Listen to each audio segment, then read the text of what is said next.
Menteri ESDM pastikan pasokan listrik di Maluku aman selama Ramadan dan Idul Fitri.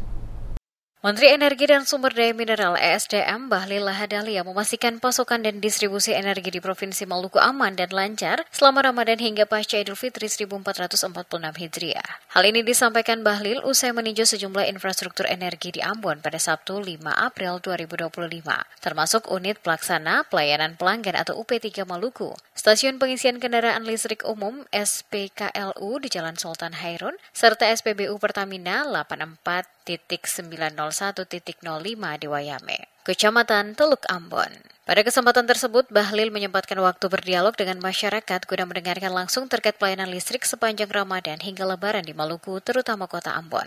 Dirinya merasa bersyukur karena selama Ramadan hingga Lebaran, pasokan listrik di Maluku dapat berjalan dengan aman dan lancar. Hal ini membuktikan PLN tetap siaga setiap saat guna memastikan listrik tetap terjaga dengan baik. Selain itu juga, menurut Bahlil, salah satu capaian penting adalah peningkatan layanan listrik di Pulau Banda yang kini menyala 24 jam dari sebelumnya hanya 6 jam. Peningkatan serupa juga terjadi di 3 wilayah lainnya di Maluku. Ditegaskan Kementerian ESDM terus berkomitmen mendorong pemenuhan listrik terutama di wilayah 3T, terdepan, terluar, dan tertinggal.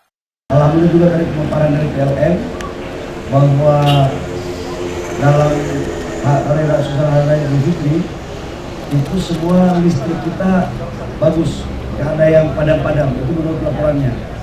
Dan tadi saya ngecek langsung listrik yang ada di Banda itu alhamdulillah sudah 24 jam, yang tadinya cuma 6 jam, dan ada 30 yang tadinya listriknya belum ada, sekarang sudah jalan.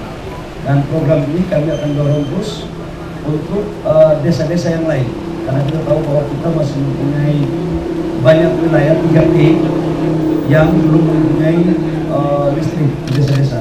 Dalam kunjungan di Maluku Kota Ambon, Menteri Bahlil didampingi Direktur Distribusi PT PLN Persero, Adi Priyanto, EVP ODM PT PLN Rudi Purnomoloka Putra, GM PLN UIW MMU Awatuholola, GM UIP Maluku dan Papua IGD Adi Wiratma, serta Kepala BPH Migas Erika Ratnawati bersama jajaran.